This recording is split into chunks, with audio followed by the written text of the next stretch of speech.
উনি আমাকে কোনো কিছু বলে নাই, কিন্তু যে গান গাইছে আর যে প্রশ্ন আমার কাছে করছে এর চাইতে ঝগড়া লাগে না। ঝগড়াই ভালো ছিল। কয় 5 ওয়াক্ত নামাজ পড়তে হইব, শরীয়ত মাইনা, তারপর হইলো সবকিছু করতে হইব। যারা 5 ওয়াক্ত পাঞ্জাগানে নামাজ পড়ে না তাদের কথা বিশ্বাস করবেন না, শুনবেন না, তারা মুনাফিক কাফের, মানে যা যা আছে আগে সবই কয়ে ফেলেছে। আরে আমরা বিপদে পড়ে গেছি গা। ইমান পাকাপোক্ত হবে না, তার গানে বলছে 4 তরিকা হাসিল হবে না যদি ঠিক না হয় তার খাসিয়ত। আমি একটু আলেম সাহেবের কাছে এখান থেকে একটু পয়েন্ট রাখবো, আপনি বলবেন তার খাসিয়ত অর্থাৎ স্বভাব অর্থাৎ ইমান, আচ্ছা, তার ব্যবহার, তার আখলাক, তার চরিত্র। এই চরিত্র ঠিক করতে গেলে তার 4 তরিকা হাসিল হবে না।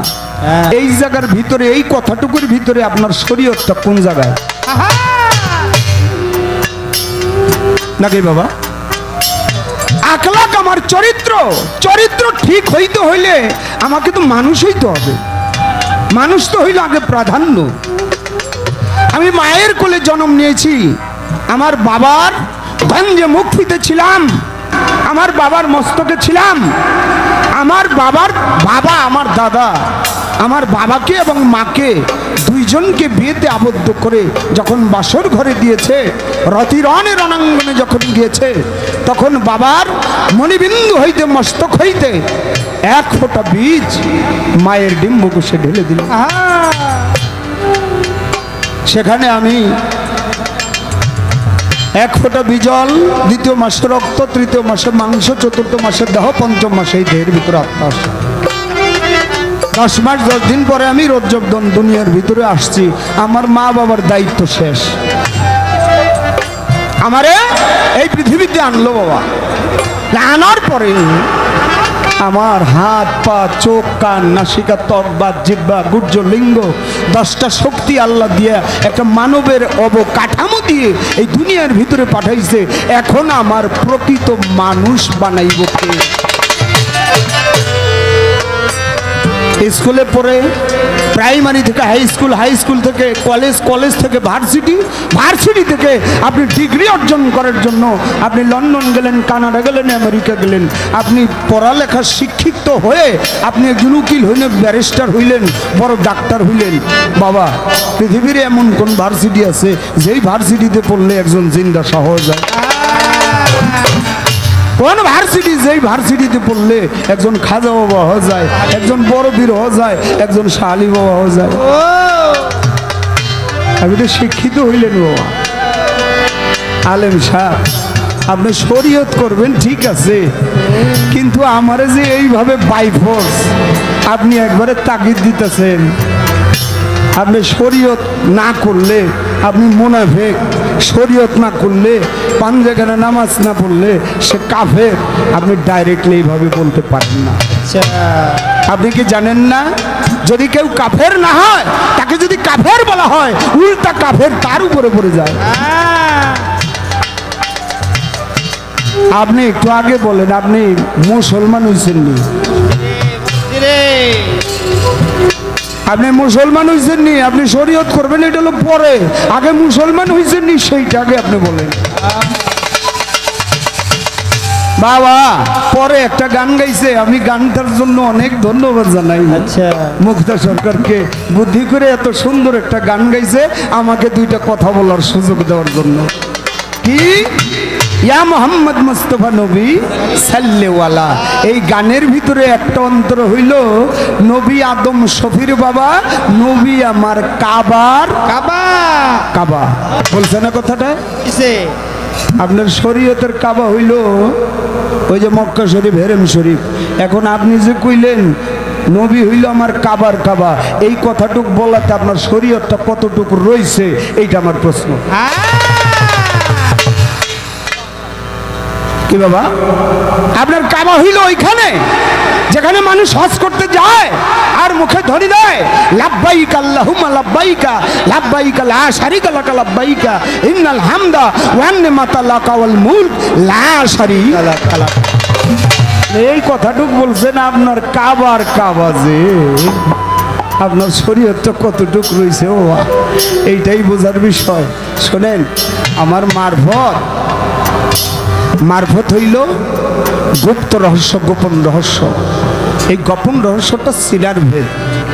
এই শিলার ভেদটা একমাত্র গোপনেই আদান প্রদান করতে হয়। এটা মারফত, একজনের মারফত আরেকজনের ভিতরে।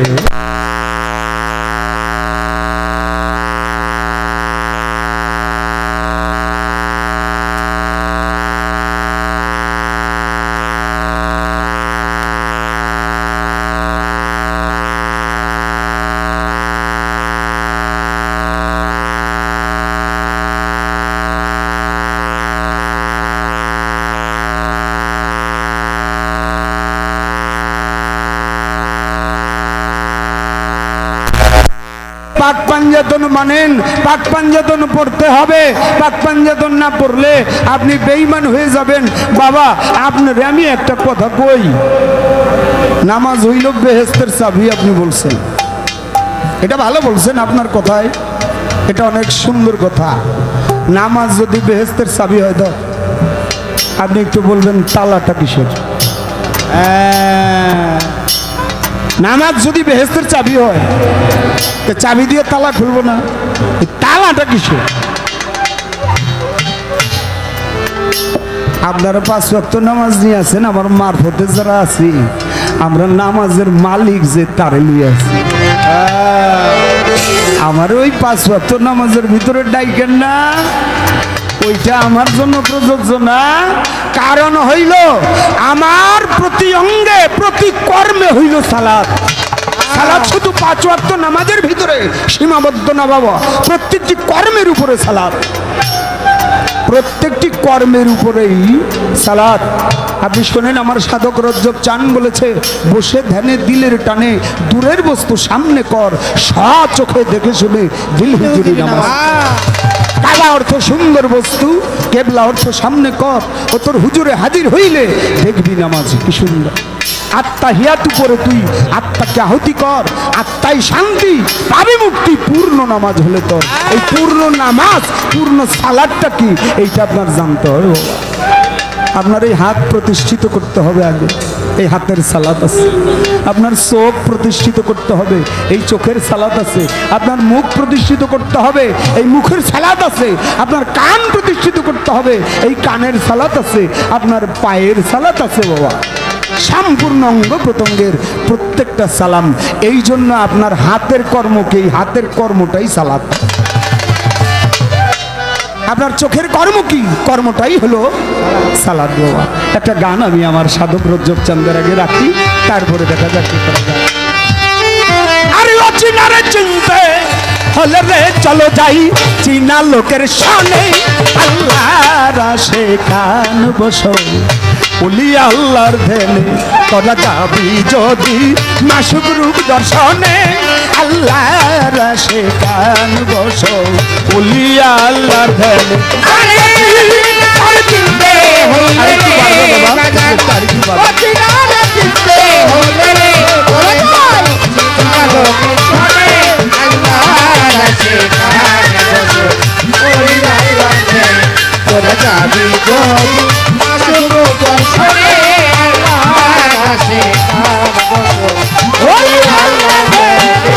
আলেম সাহেব, আপনাকে একটা কথা বলি, আপনি যতই নামাজ পড়েন, রোজা রাখেন, হজ করেন, জাকাত দেন, যাই করেন, আপনার আহলে বায়াত পাক পাঞ্জাতনের প্রতি যদি মহব্বত সহব্বত না থাকে, আপনার কোন ইবাদতই আল্লাহ কবুল করবে না, রাসূল কবুল করবে না। আপনার পাক পাঞ্জাতনের উপরে যদি মহব্বত আর সহব্বত না থাকে, আপনার কোন ইবাদতই কবুল হবে না। এইটুকু আপনাকে আমি বলে রাখলাম। পাক কালাম পাঠাইলেন সাই, কোরআন খুলে দেখো তাই, কি বলেন সাই আমন বাদ জবানে,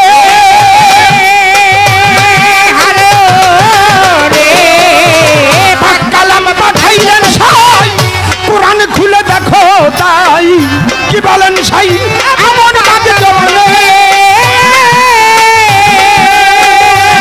আরে আমার রাসূলকে যে ভালোবাসে সেই আমার ভালোবাসে রে আমার রাসূলকে যে ভালোবাসে সে আমার ভালোবাসে রে আরে আমার নবীকে যে ভালোবাসে সেই আমার ভালোবাসে রে আমরা ছায়া খায়া দুই বস্তু একজনে বাজান ছায়া খায়া দুই বস্তু একজনে আল্লাহর আশিকান বসো উলিয়া আল্লাহর ধনে করা যাবি নবী রাসূল মুস্তাফা আল্লাহর রাসে কান বসো করে যাবি নবী রাসূল মুস্তাফা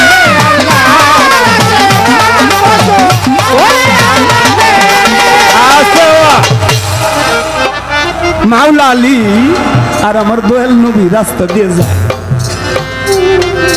আমার নবী কয় আলী রে আমার একটু ঘুম পাইতেছে রে মাওলা আলী সাথে নিয়ে একটা গাছের তলায় নিয়ে বসছে নবী আমার ডানুরুতে মাথা রেখে আপনি একটু ঘুম আসেন একটু বিশ্রাম নেন নবীর মাথায় হাত বুলাইতেছে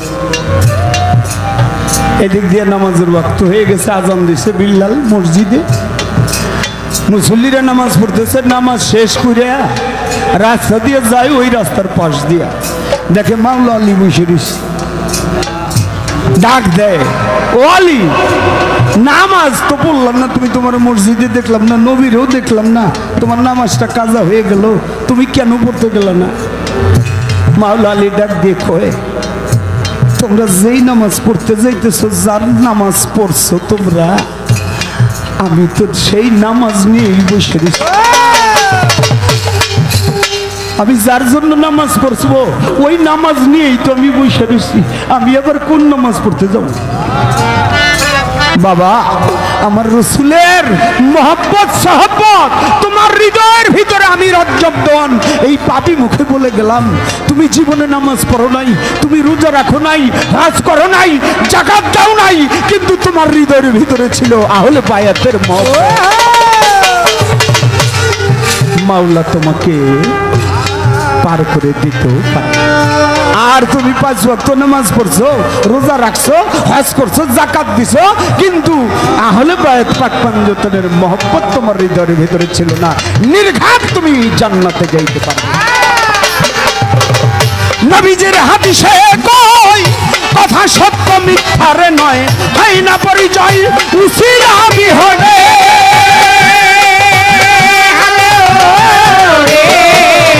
নবীজির হাদিসে কই কথা সত্য মিথ্যারে নয় হয় না পরিচয় উসিলা বিহনে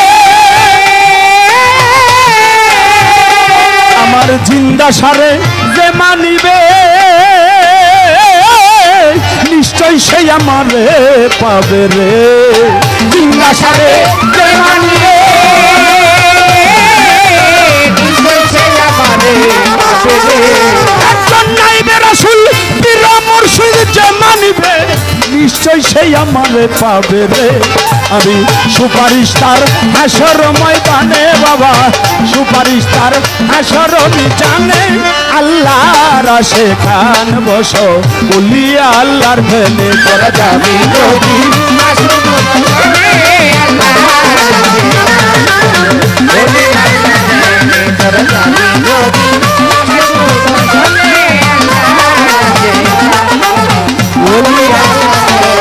কামেল পীরের কাছে নিলে তালকিন রাসূলকে মিলিবে সেই দিন যার যার পীরের রূপেই আসিবে সবরে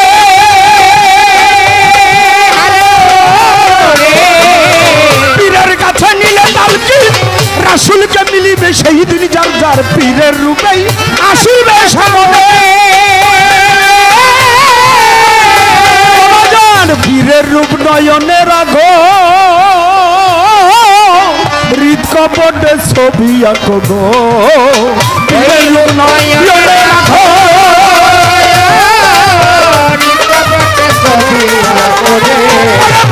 পীরের রূপ মুর্শিদার রূপ পীরের রূপ নয়নে রাখো হৃদ কপটে ছবি আঁকবো এবার বড় ধিয়ান বসিয়া নির্জনে বাজান বড় ধিয়ান বসিয়া নির্জনে আল্লাহর আশে কান বসো উলিয়া আল্লাহর ধ্যানে করে গাবি যদি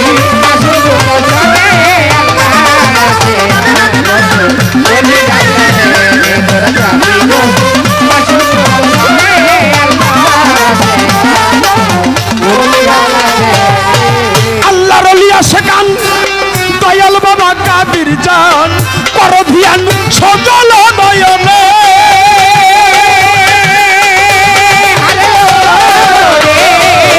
আল্লাহর ওলিয়া সেকান দয়াল বাবা কাদির জান কর ধ্যান সজল নয়নে আরে তোমার হৃদয়ে থাকিলেছি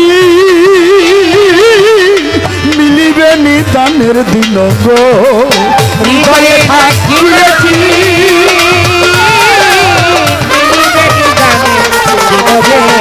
তোমার হৃদয়ে থাকিলেছি মিলিবে নিদানের দিন গো এবার করয়েটিন কয়রত জব দেওয়ানে বাবা করয়েটিন কয়রত জব দেওয়ানে আল্লাহর আশে কান বসো উলিয়া আল্লাহর ধ্যানে করা যাবে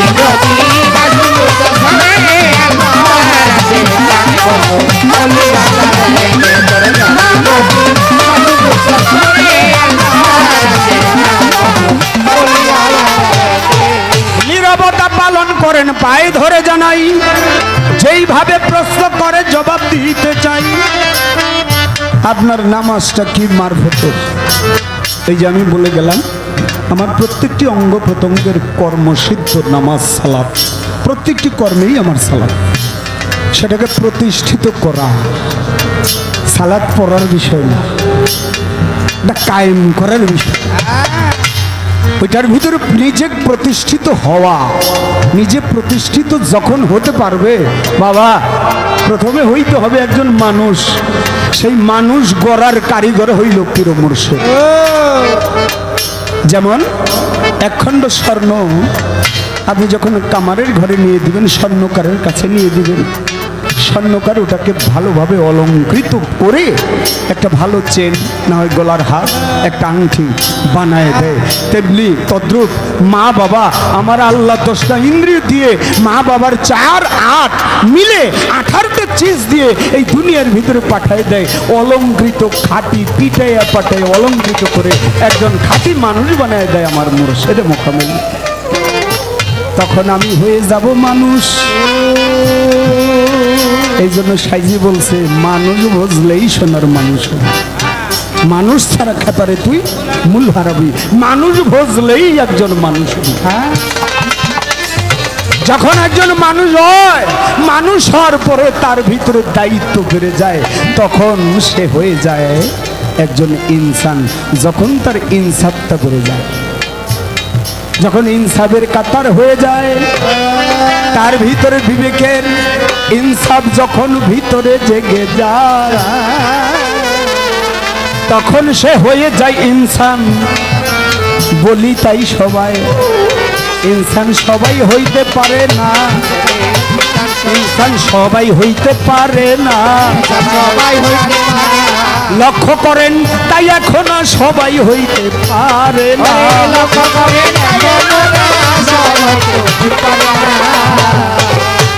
ইনসাফ সবার ভিতরে জাগ্রত হয় না বাবা যখন ইনসান হয় তখন তার ভিতরে খোদা পাওয়ার একটা দর্শন লাভের একটা লোভ জাগ্রত হয় তখন হয় একজন মুত্তাকিন যখন মুত্তাকিন হয় তখন তার কালবের ভিতরে খোদার আরশ প্রতিষ্ঠিত হয় তখন হয়ে যায় সে মুমিন বান্দা যখন মুমিন হয় তখন তার আরশ হয়ে যায় খোদা তাআলার আরশ এই জন্য বলা হয়েছে কুলবিল মুমিনিন আরশে লিল্লাহ তখন মুমিন হয় তখন তার সর্বক্ষণ নিজেই সালাত হাঁটতে চলতে বসতে উঠতে ফিরতে তার সালাত আদায় হয় এইবার আসলো রোজা নিয়া বলবো কথা তাই ভাইয়া এইবার আসলো রোজা নিয়া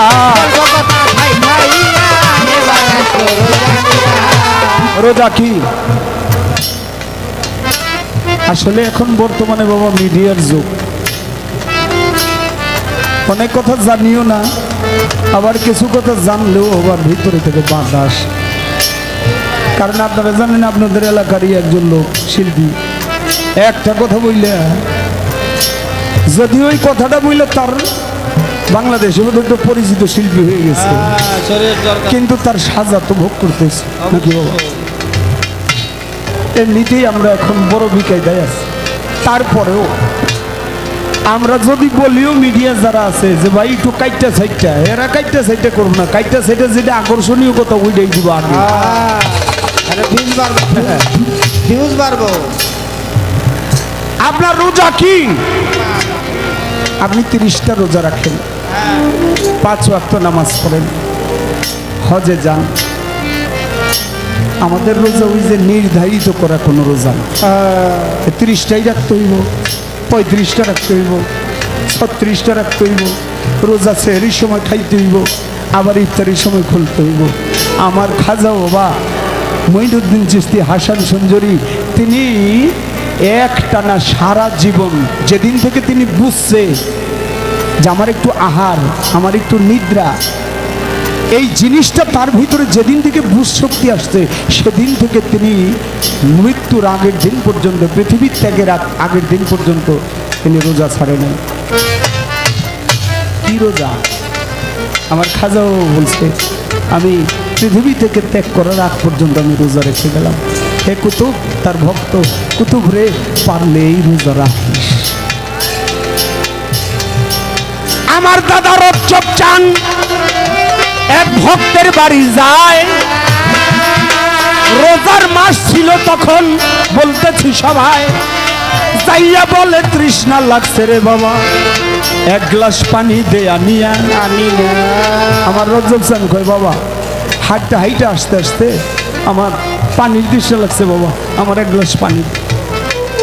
ভক্ত কয় বাবা রোজার মাস, আধা ঘন্টা পরে ইফতার, আপনি এখনই পানি খাবেন। তোরা রোজা রাখছিস না? কোহা বাবা রোজা রাখছে। কথা আমার এখন পানি দিবি না? কয় না পানি এখন দেওয়া যাবে না বাবা, ইফতারির সময় নিয়ে। রজ্জব চান কয় তাহলে ঠিক আছে, আধা ঘন্টা পরে কয় তোরা রোজা যে কেমন রাখছিস একটা পরীক্ষা দিয়ে আমার কাছে। কি? একটু চিনি নিয়ে আসছে, কয় একটু মুখে দে। কয় মুখে দিলে কি? মুখে চিনি দে। কয় বাবা এটা মুখে দিলে তো গইলে যাবো গা। কয় মুখে দিলে গইলে যাবো তো কেমন রোজা রাখছে? রাখ মুখে। মুখে দিছে, তাই এবার হাক কর ফালা। কয় ফালা মুখি সবজি পানি নিয়ে গেছে। আমার রজ্জব চান কয় দে চিনিটুকু মুখ হাতে নিয়া জিব্বার উপরে ফালা, জিব্বার উপরে ফালাইয়া মুখটা বুঝা চোখ বন্ধ করে আধা ঘন্টা বসে দিছে। আধা ঘন্টা পরে চোখ খুইলা জিব্বা বের করে আস্তে আস্তে চিনিগুলি আবার সব ফালাইছে। কয় বাজার এটা কেমন হইল? কয় বাবা তুমি রোজা রাখো, তুমি কি জানো মাওলা আলী কি বলছে? মাওলা আলী বলছে তোমার পেটের রোজার চাইতে আগে মনের রোজা হইল বড় রোজা। তোমার এই পেটের রোজার চাইতে তোমার মনের রোজাটা হইল সব চাইতে বড়।